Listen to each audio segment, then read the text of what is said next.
Halo semuanya, kenalin aku Revanda Syifa Dewinta. Dan pada kesempatan kali ini aku ingin berbincang-bincang terkait layanan administrasi bersama Sekretaris Prodi Teknik Pertanian Universitas Pajajaran, yaitu Pak Nandang. Ikutin yuk. Selamat sore Bapak. Sore Reva. Boleh Bapak perkenalkan diri kepada pramuda-pramuda yang nantinya akan menonton sesi ini? Baik. Perkenalkan, nama saya Nandang Rizwan, SAB. Saya di sini jabatan saya sebagai Sekretaris Program Studi Teknik Pertanian. Oke. Nah, kita langsung ke pertanyaan pertama ya Bapak ya. Oke, di sini kan kita sedang berada di sekretariat program studi ya. Nah, apa sih bedanya sekretariat dan SBA yang ada di gedung dekanat? Iya, pertanyaan bagus ya Reva. Soalnya selama ini kan ada beberapa mahasiswa, tapi tidak semua ya. Ada yang sedikit keliru dengan tempat kita berada di sini. Sebetulnya ini saya perlu jelaskan, di sini adalah sekretariat program studi teknik pertanian. Nah, kalau di dekanat sana di lantai 1 itu ada SBA. Sebetulnya SBA itu adalah unit kerja yang berkaitan dengan sub bagian akademik. Jadi beda antara sekretariat dengan SBA. Iya. Kalau tupoksinya tuh biasanya kita tuh kalau ngurus ini itu tuh lebih mendahulukan ke bagian mana dulu nih Pak? Harusnya memang ke SBA, tapi tidak menutup kemungkinan untuk beberapa permohonan seperti surat pengantar dan sebagainya bisa kita proses di sini. Oh, seperti itu. Iya. Oke, itu pertanyaan kedua. Aku mau nanya nih Pak, gimana sih prosedur untuk pengisian KRS dan registrasi untuk ke semester selanjutnya? Iya. Proses registrasi itu biasanya ada periodiknya ya, ada jadwal yang sudah ditetapkan langsung dari Unpad. Biasanya kalau sebagai contoh, kalau di semester sekarang kemarin kita tanggal 3 ya, 3 September sampai tanggal 5, kurang lebih 1 minggu lah. Jadi mahasiswa itu nanti bisa dibantu aja nanti screenshotnya ya, nanti buat ditampilkan, masuk ke setiap student, di situ nanti ambil registrasi dulu kan, registrasi baru masukin NPM, kemudian kalau di tampilan yang saya cek itu ada nanti di generate dulu, baru keluarlah tagihannya. Dan jangan lupa, ini yang selalu menjadi problem di antara kalian itu, kalian tuh berpikirnya bahwa tagihan itu tidak ada jatuh temponya. Padahal ada jatuh temponya. Jadi kalian itu di saat sudah mengenerate dan keluar tagihan dengan jumlah tertentu, itu ada jatuh temponya. Apabila tidak dilakukan pelaksanaan registrasi di masa tempo itu, maka si billingnya itu tidak bisa digunakan. Oh, seperti itu. Jadi kalau untuk nantinya pengisian KRS-nya tuh seperti apa? Nah, apabila pelaksanaan registrasi sudah dilakukan, maka kalian bisa masuk untuk tahapan pengisian KRS. Oh, kalau belum berarti tidak bisa. Belum bisa. Nah, kalau misalnya ada nih mahasiswa yang udah kelewat tempo pembayarannya dan dia lupa mungkin ya, itu gimana tuh Pak nanti? Untuk mengawali kalian berkuliah itu diawali dengan registrasi dulu. Dan apabila misalnya pertanyaannya, Pak kalau saya lupa nih nggak registrasi, otomatis konsekuensinya kalian tidak berhak mendapatkan pelayanan akademik. Oh, seperti itu. Iya. Dan perkuliahan itu dimulai dengan pengisian KRS dulu, kemudian nanti diverifikasi oleh SBA, kemudian diverifikasi juga dengan dosen wali, diketahui oleh Kaprodi, baru kalian bisa kuliah. Ya. Jadi kalau awalnya saja belum kalian lakukan, otomatis tahapan-tahapan berikutnya belum bisa. Belum bisa ya. Itu bisa diurus gak Pak? Misal kayak minta tambahan atau gimana gitu. Bagus juga pertanyaannya. Ini informasi ya. Jadi apabila kalian melewati periode KRS, ada periode PKRS. Oh iya. Perbaikan kartu rencana studi. Itu sama juga, nanti biasanya dilaksanakan, nanti dijadwalkan oleh Unpad itu setelah 2 minggu atau 3 minggu dari jadwal KRS. Dari jadwal KRS. Tapi setelah penjadwalan KRS itu 2 minggu itu kita tuh sudah berkuliah belum biasanya baru ada PKRS. Nah, kembali dari tadi kan, apabila kalian registrasinya belum dilaksanakan, ya, berarti kita nggak ikut yang secara legalnya memang tidak boleh dong kuliah. Tapi kan maksudnya ada kebijakan, ada juga kebijaksanaan. Biasanya kita kembalikan kepada dosen pengampunnya, apakah mau tidak menerima mahasiswa yang belum KRS-an. Oh, seperti itu teman-teman. Iya. Oke Bapak, lanjut ke pertanyaan selanjutnya. Untuk sistem penilaian dan SKS ini kan kalau misalnya isi KRS tuh suka ada mata kuliah dan tertera SKS-nya ya. Iya, Sebenarnya iya. itu masih bingung sih SKS tuh 2 SKS, 3 SKS Nah. itu tuh maksudnya seperti apa? Nah, ada beberapa mata kuliah yang dikasih kode 2.0. Itu artinya 2 kali pertemuan tatap muka. Tapi ada juga beberapa mata kuliah yang 3.0 ya kalau nggak salah. Itu 3 SKS berarti. Artinya bahwa 2 di tatap muka, 1 di praktikum. Oh, iya iya. Ya. Dan sistem penilaiannya itu dirangkum dari kehadiran kalian, kemudian UTS, UAS, dan tugas-tugas lainnya sampai mencapai angka 100%. Kalau untuk kebijakan angka persenan penilaian misal di kuis, tugas ini tuh Iya. kebijakannya. Nanti mungkin dibantu ya, saya sudah share kan waktu beberapa waktu yang lalu, nanti bisa ditampilkan saja persentasenya ada 20, 30, 40 kayak gitu. Oh iya. Ya. Itu udah ketentuan dari program Iya, studi itu tadi? ada di pedoman. Oh iya. Di pedoman. Oke Bapak. Oke, untuk pertanyaan selanjutnya mungkin terkait absensi nih. Kadang kan suka ada mahasiswa yang telat absen Iya, padahal betul. udah diingetin gini-gini. Nah, itu tuh sebenarnya harus meminta bantuan ke siapa gitu, Pak?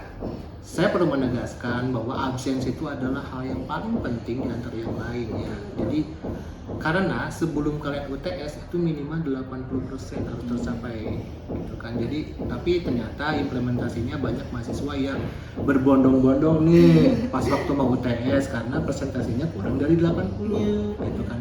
Alasannya beragam, ada yang lupa, ada yang macam-macam lah. Pertanyaannya misalnya kalau lupa atau kalau misalnya ada kegiatan lain seperti sakit atau apa hingga akhirnya tidak bisa absen, itu bisa menghubungi dosen yang bersangkutan. Nanti dosen yang bersangkutan, dosen pengampunya akan membantu untuk menginputkan.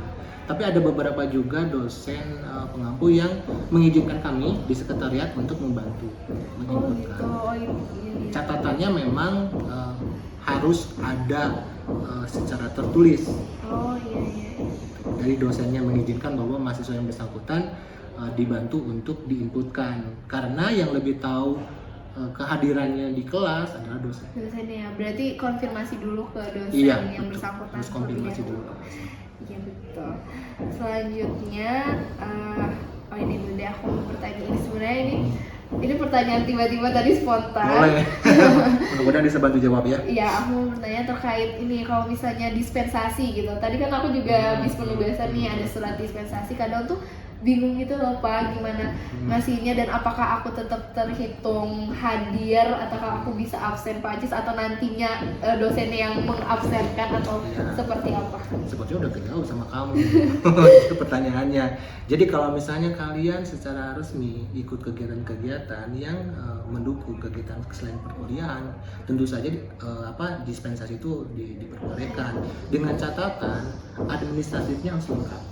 Oh iya iya. Ya, jadi kalian kalau sebelum ikut kegiatan tersebut, kalian harus menghubungi dosennya, kemudian bersurat juga. Nanti kita bantu buatkan surat pengantarnya bahwa yang menyatakan bahwa misalnya Reva memang di hari ini jam segini tidak bisa mengikuti kuliah ini dikarenakan ada kegiatan ini, dilampirkan surat. Oh itu harus ada lampiran Harus. surat dari sini Harus. juga ya?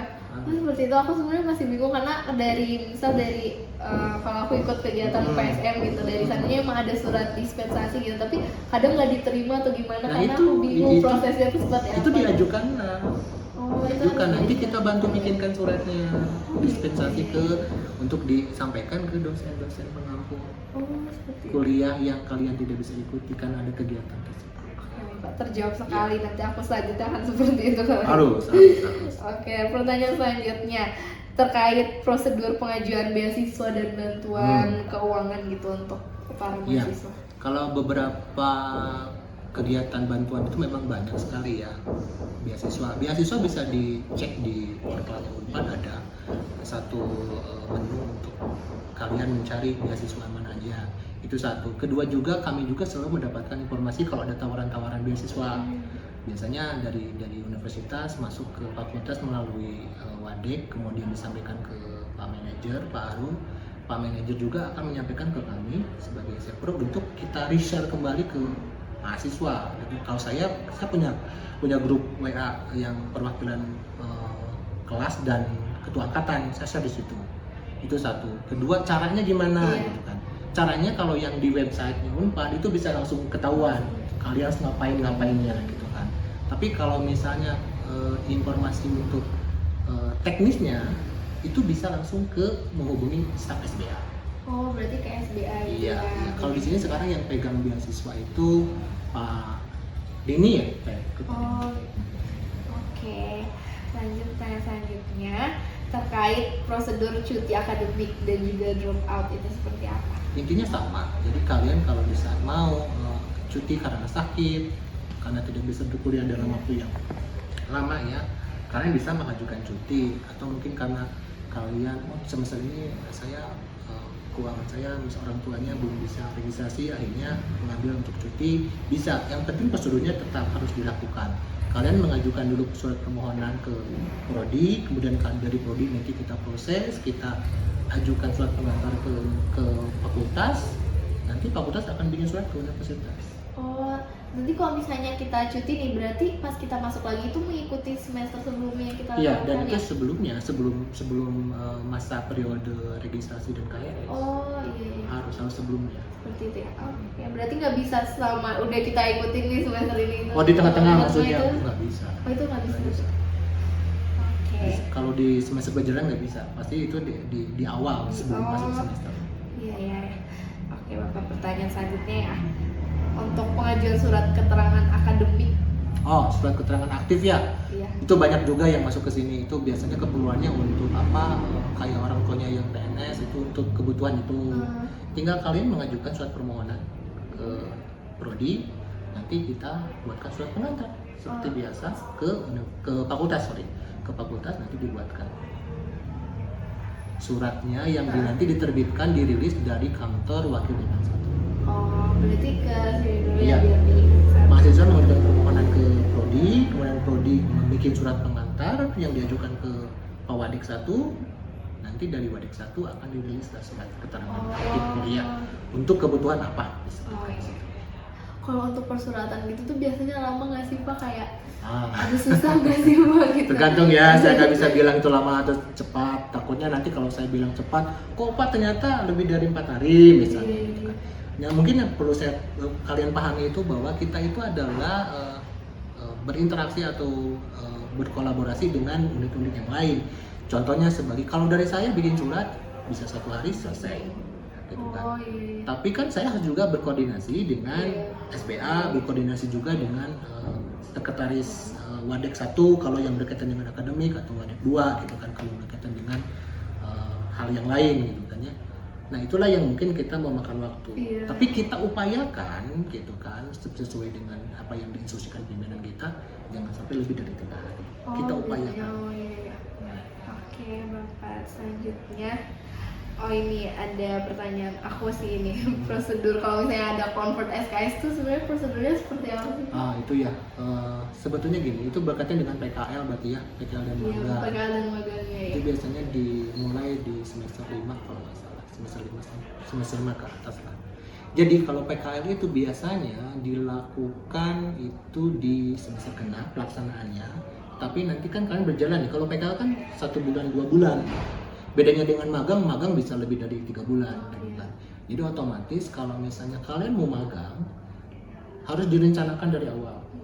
Contohnya misalnya sekarang itu di semester ganjil ya, kalian mau magang di semester ganjil tahun depan, pelaksanaannya bisa jadi genap di semester genap. Tapi harus betul-betul direncanakan, makanya KRS itu harus betul-betul berencana. Iya. Harus direncanakan. Oke Bapak, ini pertanyaan terakhir namun tidak kalah penting juga. Iya. Gimana sih pengajuan magang dan kerja praktik dan prosedur convert SKS-nya nanti itu seperti apa? Iya, hasilnya ya.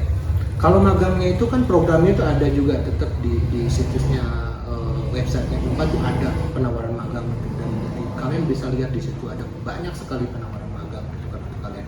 Biasanya yang mahasiswa magang itu di semester mulai dari semester 5. Gitu. Tapi mungkin teknisnya kadang yang sedikit membingungkan beberapa mahasiswa yang nggak tahu. Gitu. Jadi sebetulnya magang dan PKL itu hampir sama gitu kan. Berarti kalian itu kuliah tapi tidak di kelas, tapi di industri. Iya. PKL itu durasinya bisa 1 sampai 2 bulan, magang bisa lebih lama. Lebih lama. Biasanya magang tuh ya di beberapa perusahaan yang mereka bersedia untuk menerima anak-anak magang. Tahapannya seperti apa? Tahapannya tentu saja menginformasikan ke kami, ke prodi, atau kami prodi juga memberikan informasi ke mahasiswa. Misalnya ada nih yang menerima PKL atau magang segala macamnya. Intinya, jadi kalau kemarin saya sudah mulai mencoba untuk kalau ada yang mau PKL atau magang itu menghubungi saya, nanti saya kasih link untuk ngisi JPOM, data lengkapnya dari mulai nama, kemudian detail perusahaannya, alamat dan segala macamnya. Di situ nanti kalian isi. Nah, baru nanti diterbitkanlah surat penjajakan PKL. Gitu. Fungsinya penjajakan PKL itu untuk melakukan penawaran lah ke perusahaan. Apabila nanti sudah diterima, gitu kan, baru nanti konfirmasi diri ke kami, baru kami bikinkan surat tugas bahwa mahasiswa tersebut melaksanakan PKL atau magang. Berjalan PKL-nya dan magangnya, di akhir nanti ada nilai. Ada nilainya dari perusahaan. Nah, itulah yang disebut dengan nilai yang bisa dikonversi atau rekognisi. Nah, itu nilai itu nanti akan ditampung di prodi, kemudian nanti kami akan memverifikasi, nanti juga akan mengkonversikan nilai-nilai tersebut itu masuk ke mata kuliah yang relate dengan yang dijalankan selama PKL dan magang. Jadi itu kayak apa ya? Tergantung mata kuliahnya dan apa yang dijalankan gitu. Betul. Harus relate, harus selaras ya, dengan perkuliahan di semester berjalan itu. Iya. Pelaksananya biasanya memang dilakukan, contoh tadi saya sudah sampaikan sedikit ya. Jadi misalnya kalian mau magang di semester ganjil, pelaksananya bisa digenap. Begitu. Tapi nanti pas waktu selesai nanti bisa dikonversikan di semester ganjil. Gitu ya. Memungkinkan. Kalau magang tuh berarti wajib, Pak? Harus wajib ya. Nah, kalau magang tuh ini aku bertanya kayak tiba-tiba gitu ya, follow up question. Magang tuh itu tuh tergantung perusahaan yang mau paid internship atau kayak? Ya. Kalau magang biasanya kan mahasiswa tuh kita kasih surat rekomendasi. Nah, perbedaannya PKL dan magang itu, kalau magang kita kasih surat rekomendasi dari prodi yang menyatakan bahwa ini anak tuh layak gitu kan, direkomendasikan untuk magang di perusahaan bapak gitu misalnya. Sebagai bahasanya kalau PKL penjajakan, tapi tujuannya sama, bahwa meyakinkan bahwa nih anak-anak TEP itu misalnya pengen magang atau PKL di tempatnya bapak atau ibu di perusahaan, di industri, ya itulah sebagai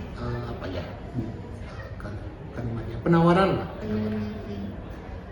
Dan tentu saja bagusnya memang lebih relate dengan bidang ilmu yang lagi ambil gitu, terkait confer SKS. Jadi harus menjalankan dulu magangnya ya, nanti dapat nilai dari perusahaan baru kita bisa serahkan. Dan ada itu standar-standarnya dan ada juga panduan-panduannya. Kalian bisa baca deh di Bitly layanan akademik TEP, itu ada buku panduan tentang magangnya. Kalian harus ngapain bisa. Mungkin segitu pertanyaannya dari Bapak. Ada closing statement penutupan? Iya, mungkin closing statementnya dari saya apa ya? Pertama, tetap semangat sampai di semester akhir. Terus kedua, saya berharapnya kalian itu lebih dekat dengan kami lah. Kalau ada informasi ataupun ada permasalahan tentang kuliah ataupun apapun itu, saya siap membuka diri untuk ngobrol lah ya. Ngobrol dengan kalian, mudah-mudahan saya bisa memberikan solusi, juga mudah-mudahan juga saya bisa menyampaikan untuk kalau misalnya itu kapasitasnya bukan dari saya bisa membantu menyampaikan kepada pimpinan di prodi atau departemen. Betul. Kalau mau ke sekretariat prodi ada di lantai 2 ya. Nah itu ya. Oke, mungkin segitu saja Bapak. Terima kasih banyak ya atas waktunya kali ini. Bye bye.